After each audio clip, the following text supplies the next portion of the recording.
Hello everyone, good morning. সবাই কেমন আছো? আশা করছি ভালো আছো। আর অনুভাস ওয়ার্ল্ডের আরও একটি নতুন ব্লগে তোমাদের সবাইকে স্বাগত। আজ শুক্রবার, সকাল এখন 6টা মতন বাজে। আর আজকের ব্লগটা কী টপিক নিয়ে আশা করছি তোমরা থাম্বনেল আর টাইটেল দেখে বুঝে গেছো। আসলে ভয়েস ওভার দিতে গিয়ে যখন দেখছি যে আজকে আমার ভিডিওটা খুব একটা সেরকম শ্যুট হয়নি, তো ভাবলাম আজকে তোমাদের সাথে কিছু গল্প করা যায়। আজকে টপিক নিয়ে আলোচনা তো আমি অবশ্যই করব, কিন্তু তার আগে আমার সকালের কিছু কাজকর্মটা গুছিয়ে নিই। আর তোমাদের কাছে আমার একটাই অনুরোধ যে তোমরাও ব্লগটা স্কিপ না করে পুরোটা দেখতে থাকো। আর আজ জানো তো, সকালে ঘুম থেকে উঠেই বিশ্রী একটা অবস্থা ঘটে গেছে। আজ অনু বিছানাতে 2 থেকে 3 জায়গায় টয়লেট করেছে। নর্মালিও যেই জায়গায় ঘুমায় সেই জায়গায় আমি অয়েল ক্লথ পেপার দেওয়া থাকে আমার, কিন্তু আজও যেই জায়গায় টয়লেট করেছে সেটা মানে অয়েল ক্লথ পেপারের বাইরে। তাই আজ বেড কভার আর কাঁথা আর সাথে ভাবছি মশারিটাও কেচে দেবো। আর এখন যেহেতু ভাদ্র মাস, সো যেভাবে রোদ বের হয় তাতে একটা পাতলা কাঁথা খুব ভালোভাবেই শুকিয়ে যাবে। তাই সকালে উঠেই প্রথমে বিছানাটা আগে টিপটপ করে গুছিয়ে নিলাম।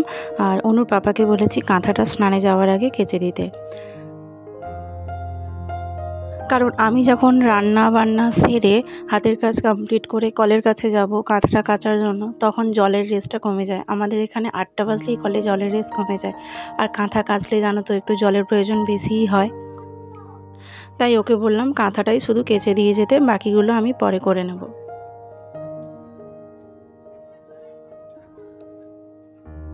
এই টেডিগুলোকে আমি এখন বিছানাতেই রাখি, কারণ অনু এখন আস্তে আস্তে বড় হচ্ছে।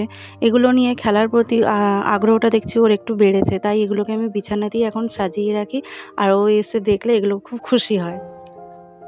আর অনু যখন এই ফ্রেশ বিছানাটাতে বসে ওর পুতুলগুলোকে এরকম সাজিয়ে রাখা অবস্থায় দেখতে থাকে, দেখেই একটা প্যারা স্মাইল দেয়, যেটা দেখে আমার খুবই ভালো লাগে।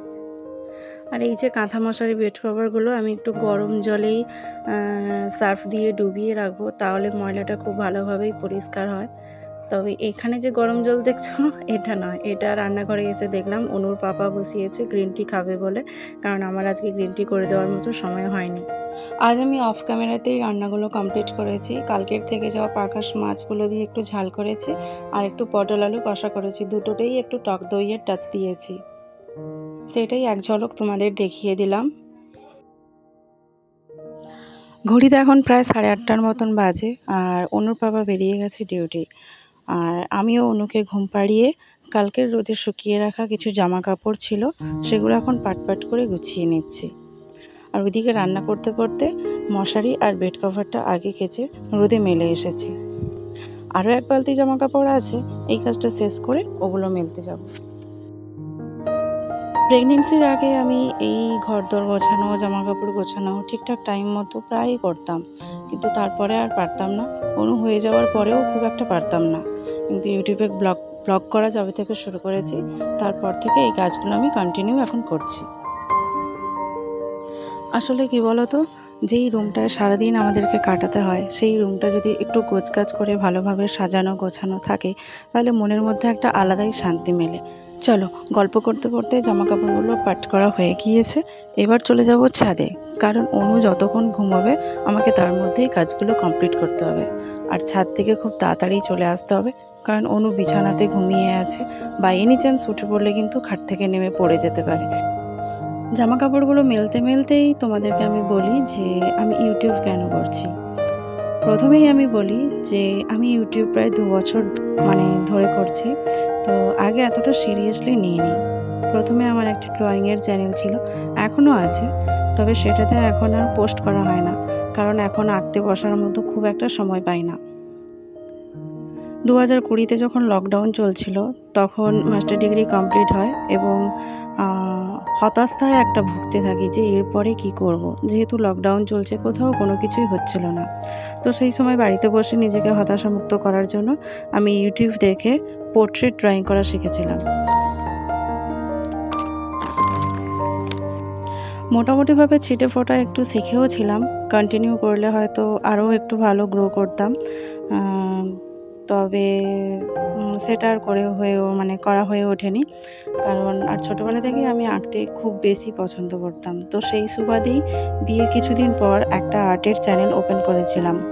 কারণ আমি মনে করি যে মেয়েদের এখনকার দিনে ফাইন্যান্সিয়ালি ইন্ডিপেন্ডেন্ট হওয়াটা খুবই জরুরি, সেটা নিজের জন্য হোক বা বিয়ের পর হাজব্যান্ডের পাশে ফাইন্যান্সিয়ালি সাপোর্ট দেওয়ার জন্য হোক। এবার তোমাদের মনে প্রশ্ন জাগতেই পারে যে তুমি এতদূর পড়াশোনা করেছো, তো চাকরির পরীক্ষা দাওনি কেন? আমি বলবো দিয়েছিলাম, ব্যাংকের চাকরি করতে চেয়েছিলাম, কিন্তু 3বার পরীক্ষা দিয়ে ব্যর্থ হয়ে যাওয়ার পরে আর দেওয়া হয়ে ওঠেনি। তাই আমি চেয়েছিলাম যে বাড়িতে থেকেই বসেই যদি কোনোভাবে একটু ইনকাম করা যায়। আর ইউটিউব হলো সেই প্ল্যাটফর্ম যেখানে ছেলে থেকে মেয়ে এমনকি গৃহবধূরাও এখন সবাই যে যার মতো ক্রিয়েটিভিটি দেখিয়ে সাকসেস আনতে পারবে। আর গৃহবধূ হয়ে আমি এখন ব্লগিং করা ছাড়া আর অন্য কোনো অপশান খুঁজে পেলাম না, কারণ ড্রয়িং করার মতো বসতে আমি সময় এখন পাই না, কারণ প্রায় অনুকে নিয়েই আমার সময় কেটে যায়।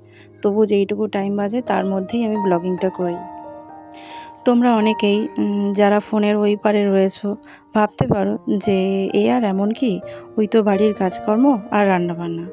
হ্যাঁ, আমিও প্রথমে কিন্তু এই ভাবনার থেকে ব্যতিক্রম ছিলাম না, কিন্তু যখন নিজে ব্লগিং করতে শুরু করলাম তখনই বুঝলাম যে একা হাতে ক্যামেরা এদিক ওদিক করে ভিডিও শ্যুট করা, তারপর দিনের শেষে এডিটিং করা, প্রত্যেক দিন কী কন্টেন্ট নিয়ে ব্লগ করব, এইসব ভাবনা চিন্তা করা খুবই চাপের। বিশ্বাস করো, সবটাই যদি তোমাকে একাকে করতে হয় তাহলে সেটা খুবই চাপের হয়। তো অ্যাট লাস্ট আমি এটাই বলবো যে আমি ফাইন্যান্সিয়ালি ইন্ডিপেন্ডেন্ট হওয়ার জন্যই ইউটিউবে ব্লগিং করছি, যাতে করে আমি আমার হাজব্যান্ডকে একটু ফাইন্যান্সিয়ালি সাপোর্ট দিতে পারি।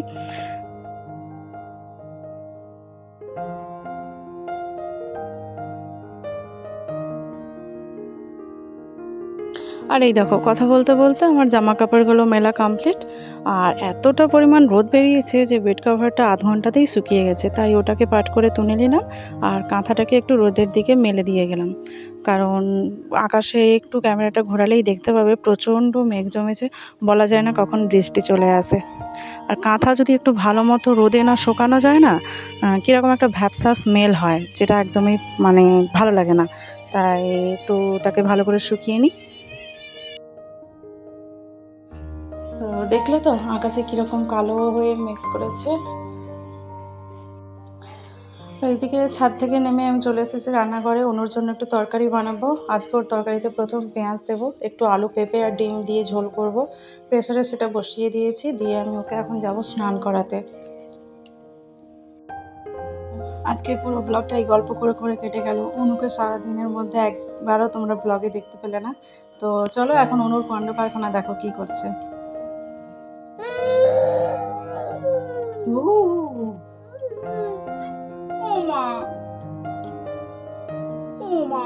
আমি জামা পরবো না। ও মা, আমি জামা পরবো না।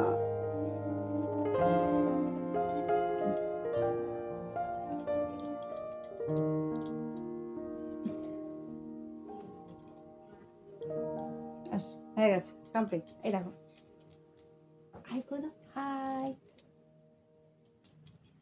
করো, হাই।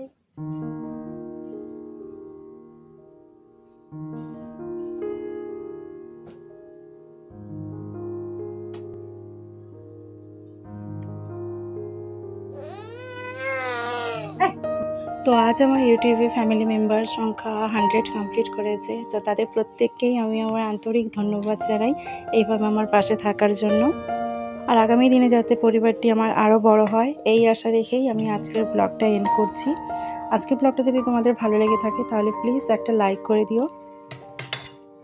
আর চ্যানেলে নতুন হলে চ্যানেলটি সাবস্ক্রাইব করে পাশে থাকার অনুরোধ রইল। তাহলে দেখা হবে পরের একটি নতুন ব্লগে। ততক্ষণ সবাই ভালো থাকবে, সুস্থ থাকবে এবং সাবধানে থাকবে।